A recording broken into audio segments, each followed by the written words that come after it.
अस्सलाम वालेकुम dear students, कैसे हैं आप लोग? खैरियत से हैं? ठीक ठाक हैं? ओके बच्चों, सो नेक्स्ट टॉपिक है, हम लोगों ने हैलोजन फैमिली को डिस्कस कर रहे थे। तो अब हमने हैलोजन फैमिली की रिएक्टिविटी को डिस्कस करना था। ओके बच्चों, तो रिएक्टिविटी को डिस्कस करना है कि हैलोजन्स रिएक्टिव होते हैं कैसे। रिएक्टिविटी जैसे मैंने आपको बताया ना, रिएक्टिविटी जो उनकी होती है वो टॉप से बॉटम डिक्रीज़ करती है। अब रीज़न मैं आपको बताता हूँ। देखें, दो चीज़ें हैं इसमें। आप दो चीज़ों को पैरेलल लेके चलेंगे तो आपको अंडरस्टैंड कर पाएंगे।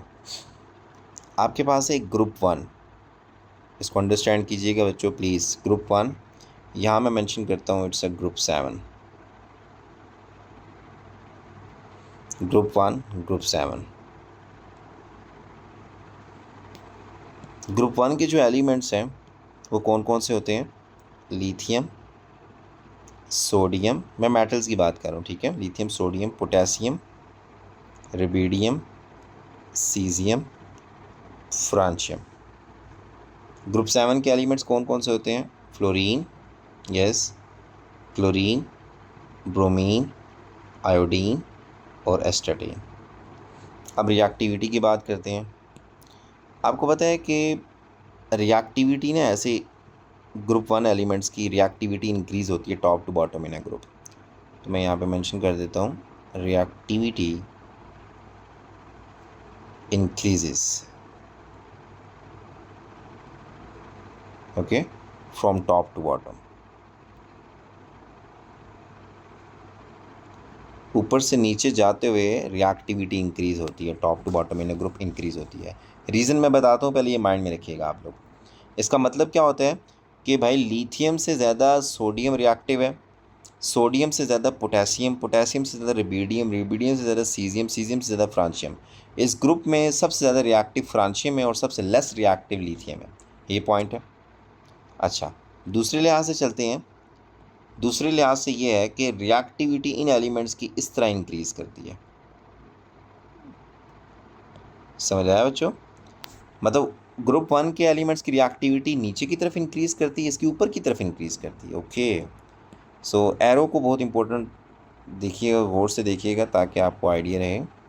सो मैं यहाँ पे मेंशन कर रहा हूँ, रिएक्टिविटी इंक्रीजेस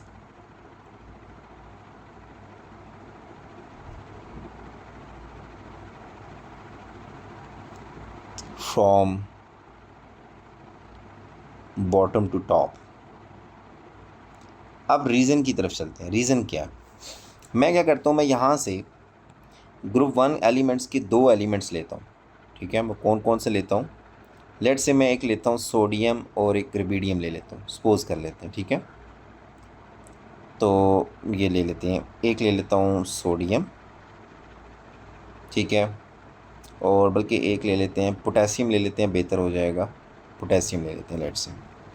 अब गौर से देखिएगा, सोडियम, सोडियम के जो शेल्स होते हैं टोटल मैं बना रहा हूँ, सोडियम का first shell, second shell, third shell.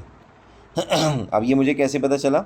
क्योंकि अगर मैं यहाँ पे हाइड्रोजन लिखूँ ना, हाइड्रोजन, तो देख लें ये आपका होता है first period, second period, third period. Third period में सोडियम है, इसका मतलब 3 शेल्स हैं। पोटेशियम फोर्थ पीरियड में, इसका मतलब 4 शेल मुझे इसके बनाने हैं। ओके, मुझे इसके 4 शेल बनाने हैं। तो first shell, second shell, third shell, fourth shell. ये पॉइंट क्लियर है? अभी देखिए, मेरे पास जगह नहीं थी ना यहाँ पे। सोडियम और पोटेशियम में पोटेशियम का साइज़ बड़ा होना चाहिए ताकि मैं इसको दिखा लूँ अच्छे से। मैं दोबारा से इसका बना लेता हूँ ताकि पोटेशियम का साइज़ थोड़ा बड़ा हो। होता ही बड़ा है, ठीक है, बस मेरे पास जगह नहीं थी, मैं इसलिए मैं इसको दोबारा से बना लेते हैं। First shell, second shell, third shell, यही एक्चुअल पिक्चर होती है। साइज़ भी जो होता है ना, साइज़ इनका मैं आपको बता दूँ, टॉप से बॉटम इन ग्रुप जाते हुए size of atom increases. Okay, top से बॉटम जाते हुए एटम का साइज़ इंक्रीज़ होता है। हमेशा याद रखें, down the group size of atom increase होता है। अब ये ग्रुप वन के लिए भी है, ग्रुप सेवन के लिए भी, ये दोनों के लिए स्टेटमेंट है। सेम स्टेटमेंट ग्रुप वन के लिए भी है, ग्रुप सेवन के लिए भी है। अब देखिए, आपके पास सोडियम है और एक तरफ पोटेशियम है।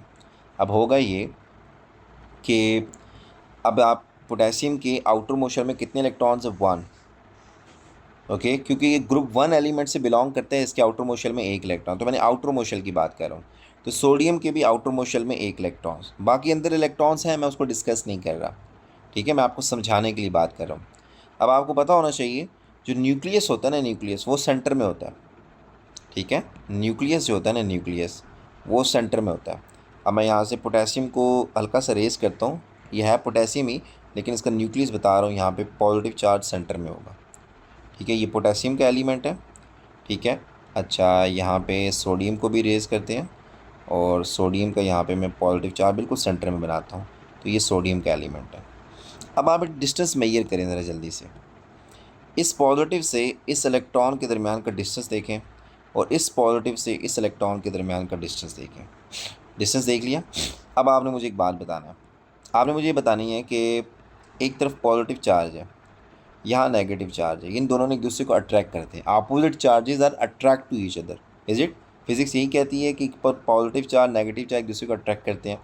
अब ये मैंने दो चार्जेस इधर रख दिए हैं, और एक तरफ मैंने क्या किया, पॉजिटिव और नेगेटिव चार्ज को इस तरह इस बॉक्स में बंद कर दिया। अब कहाँ ज़्यादा अट्रैक्शन होंगी ये मुझे बताएं। आप बोलोगे सर जहाँ पे ये डिस्टेंस इन दोनों के दरमियान डिस्टेंस कम होगा, मतलब force of attraction is inversely proportional with the distance between the charges. Charges के दरमियान डिस्टेंस जितना कम होगा उतनी ज़्यादा फोर्सेस होंगी, ये डिस्टेंस जितना कम होगा उतनी ज़्यादा फोर्स ऑफ अट्रैक्शन ज़्यादा होगी। अब मुझे एक बात बताएं, सोडियम और पोटेशियम में डिस्टेंस किसके दरमियान कम है? आप बोलोगे सर सोडियम के केस में डिस्टेंस कम नज़र आ रहा है, ये देखें यहाँ पे डिस्टेंस कम है, यहाँ पे डिस्टेंस ज़्यादा है। तो आप बोलोगे कि सर इसके अंदर जो फोर्स ऑफ अट्रैक्शन होगी वो ज़्यादा स्ट्रॉन्गर होगी। Force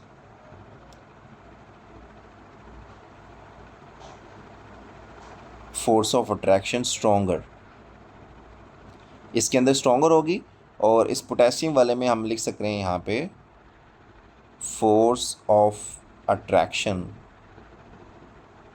weaker. ओके, ये कंपैरिजन के लिए बात चल रही है। हमेशा हम जब भी ये स्ट्रॉन्ग और वीक की टर्म यूज़ करते हैं तो ये हम कंपैरिजन कर रहे होते हैं। ठीक है, इंडिविजुअली कभी भी हम नहीं लिख सकते किसी चीज़ के ऊपर। तो सोडियम में force of attraction between positive charge मतलब न्यूक्लियस और आउटर मोस्ट इलेक्ट्रॉन के दरमियान जो फोर्स ऑफ अट्रैक्शन है स्ट्रॉन्ग है, पोटेशियम में वो फोर्स वीक है। अब मुझे एक बात बताएं, ग्रुप 1 की रिएक्टिविटी का क्या मतलब था कि इस मेटल में से, ये मेटल्स है ना सारी की सारी मेटल्स में से क्या होता है कि मतलब हमने देखना होता है कि कितना आसानी से इजीली इलेक्ट्रॉन लूज़ हो सकता है, कौन एटम कितना आसानी से इलेक्ट्रॉन लूज़ कर सकता है आसानी से। सोडियम के ऊपर तो अट्रैक्शन ज़्यादा है उस आउटर मोस्ट इलेक्ट्रॉन के, पोटेशियम के ऊपर कम है। तो इन दोनों के कंपैरिजन में पोटेशियम में से इलेक्ट्रॉन को निकालना आसान है। ठीक है, जितना इलेक्ट्रॉन को निकालना आसान होगा वो ज़्यादा रिएक्टिव होगी। तो मतलब मेटल्स में से रिएक्टिविटी डिसाइड हो रही है कि कितना आसानी से हम उस इलेक्ट्रॉन को रिमूव कर सकते हैं, to remove electron from their outermost shell. ठीक है, to remove electron from their outermost shell. मैं यहाँ दोबारा मेंशन करता हूँ, to remove electron from their outermost shell, from their outermost shell. So उस shell में से इलेक्ट्रॉन को निकालना कितना आसान है। तो सोडियम में से इलेक्ट्रॉन को निकालना मुश्किल है, पोटेशियम में से इलेक्ट्रॉन को निकालना आसान है। इसका मतलब है साइज़ के ऊपर डिपेंड कर रहा है। साइज़ जितना बड़ा होगा न्यूक्लियस और आउटर मोस्ट इलेक्ट्रॉन के दरमियान जो अट्रैक्शन होगी वो वीक होंगी, तो उसमें से इलेक्ट्रॉन को निकालना आसान होगा। इसलिए francium is more reactive than lithium. ये रीज़न समझ आई बच्चों। अब ग्रुप 7 की बात, ग्रुप 7 में अपोजिट है। अपोजिट कैसे है? अगर मैं यहाँ पे बनाता हूँ फ्लोरीन और मैं यहाँ पे बनाता हूँ क्लोरीन, अब देखिएगा फ्लोरीन के ये 2 शेल्स होते हैं, क्लोरीन के 3 शेल्स होते हैं। ठीक है, शेल्स थोड़े से टेढ़े मेढ़े बन गए बच्चों, लेकिन ये देखिएगा इसके आउटर मोस्ट शेल में 7 इलेक्ट्रॉन्स है, 1 2 3 4 5 6 7 आउटर मोस्ट शेल। ठीक है, 1 2 3 4 5 6 7 ये पॉइंट क्लियर है? अच्छा, अब मुझे एक बात बताएं। अब हमने क्या किया कि हमने बेसिकली एक इलेक्ट्रॉन, हम लोगों ने क्या करना है कि इलेक्ट्रॉन ऐड करना है, ठीक है। यहाँ पे वैकेंसी है ना, यहाँ पे वैकेंसी है, हमने यहाँ पे एक इलेक्ट्रॉन को ऐड करना है। इसी तरह यहाँ पे वैकेंसी है तो हमने इलेक्ट्रॉन को ऐड करना है इधर। अब फ्लोरीन और क्लोरीन में से कौन कितना आसानी से इलेक्ट्रॉन गेन कर सकता है, वो ज़्यादा रिएक्टिव होगा, ठीक है। अब कौन आसानी से गेन कर सकता है, तो आपने ये देखना है, ये सेंटर में न्यूक्लियस होता है, न्यूक्लियस से इस इलेक्ट्रॉन के ऊपर का डिस्टेंस, ठीक है। अगर मैं कलर चेंज करके दिखाऊं तो न्यूक्लियस से इस इलेक्ट्रॉन के ऊपर का डिस्टेंस, इस न्यूक्लियस के इस इलेक्ट्रॉन के ऊपर का डिस्टेंस। अब जहाँ पे कहाँ पे अट्रैक्शन स्ट्रॉन्गर लग रही है, तो आप बोलोगे सर यहाँ फोर्स स्ट्रॉन्ग है, यहाँ फोर्स वीक है। तो फ्लोरीन आसानी से इलेक्ट्रॉन गेन कर लेगा एज़ कम्पेयर टू क्लोरीन। जो फ्लोरीन इलेक्ट्रॉन गेन करेगा तो इसके ऊपर बनेगा F नेगेटिव आयन, जब क्लोरीन इलेक्ट्रॉन गेन करेगा तो इसके ऊपर बनेगा Cl नेगेटिव आयन। ओके बच्चों, तो फ्लोरीन जो होगा वो आसानी से इलेक्ट्रॉन एक्सेप्ट कर सकता है एज़ कम्पेयर टू क्लोरीन। ये पॉइंट क्लियर है? इसीलिए बॉटम से टॉप की तरफ रिएक्टिविटी, मतलब जहाँ पे साइज़ छोटा होगा एटम का वहाँ इलेक्ट्रॉन गेन करना आसान है, जहाँ साइज़ बड़ा होगा वहाँ एटम इलेक्ट्रॉन को लूज़ करना आसान है। ये पॉइंट अगर आप लोग माइंड में रख लें तो बहुत आसान चीज़ है। ये देख लें रिएक्टिविटी की रीज़न, यहाँ पे जल्दी से देख लें, यही चीज़ें सारी मैंने एक्सप्लेन की हैं। Reactivity non metal increases as you go up, ऊपर की तरफ जाते हुए इंक्रीज़ होती है। It's opposite of the group 1। Each outer electron contains 7 electron. When the halogen react, it will need to gain 1 electron to complete their octet. As you move down the group, so क्या होता है कि आपके पास group 7 the number of shells of electron decreases, period number decreases, moving up, ऊपर की तरफ जाते हुए वो कह रहा है कि आपके जो साइज़ होता है एटम का वो छोटा होने लग पड़ता है, शेल्स कम होने लग पड़ते हैं, जिसकी वजह से outer electron get closer to the nucleus. Strong electrostatic force of attraction होती है जिससे वो हेल्प करता है कि वो एक्स्ट्रा इलेक्ट्रॉन को आसानी से ऐड कर ले। So this allow the electron to attract more readily. So higher up the element in the group 7 the more reactivity. So chlorine का साइज़ छोटा है, ब्रोमीन का साइज़ बड़ा है, आयोडीन का और बड़ा है, तो क्लोरीन ज़्यादा रिएक्टिव हो गया क्योंकि ये आसानी से इलेक्ट्रॉन गेन कर सकता है। साइज़ छोटा होगा, अट्रैक्शन ज़्यादा होंगी, आसानी से इलेक्ट्रॉन गेन हो सकता है। ओके, यहाँ तक चीज़ें क्लियर हैं? तो बच्चों अब आगे चलते हैं। अब on the basis of reactivity, ठीक है, वो तो रिएक्टिविटी की बात चल गई है ना, ठीक है। उससे पहले हम लोग कुछ ना फिज़िकल प्रॉपर्टीज़ को डिस्कस कर लें ग्रुप 7 की। इसको डिस्कस करने का बड़ा आसान तरीका मैं आपके सामने बताता हूँ कि आपके पास again fluorine, chlorine, bromine, iodine, astatine. अब तो आप लोगों को ये भी पता है कि ऊपर से नीचे आते हुए क्या होता है, सबसे पहले साइज़ इंक्रीज़ होता है बच्चों, एटॉमिक साइज़ इंक्रीज़ होता है, एटम का साइज़ बड़ा होता है हमेशा, क्योंकि top to bottom in group आते हुए एटॉमिक साइज़ इंक्रीज़ होता है। अब इससे क्या होगा जी, इससे ये होगा जी, अब जितना ज़्यादा एटॉमिक साइज़ इंक्रीज़ होगा उससे ये होगा, इसके जो मेल्टिंग पॉइंट्स या बॉइलिंग पॉइंट होंगे वो इंक्रीज़ होंगे, ये तो हम डिस्कस कर चुके हैं। और क्या होगा जी, डेंसिटी भी इंक्रीज़ होगी, ये भी डिस्कस कर चुके हैं, डेंसिटी भी इंक्रीज़ होती है। और क्या होता है जी, कलर भी डार्क होने लग पड़ता है, ठीक है, कलर भी डार्क होने लग पड़ता है, डेंसिटी इंक्रीज़ होती है, मेल्टिंग बॉइलिंग पॉइंट इंक्रीज़ होते हैं, ये सारा कुछ होता है। और इवन के हमने ये भी स्टेट्स भी देखी थी कि ये चीज़ें गैस से सॉलिड की तरफ जा रही होती हैं, ठीक है। ऊपर वाले एलिमेंट्स गैस वाले हैं, फिर नीचे की तरफ आओ लिक्विड, और फिर हम नीचे आओ तो सॉलिड की तरफ जाएंगे।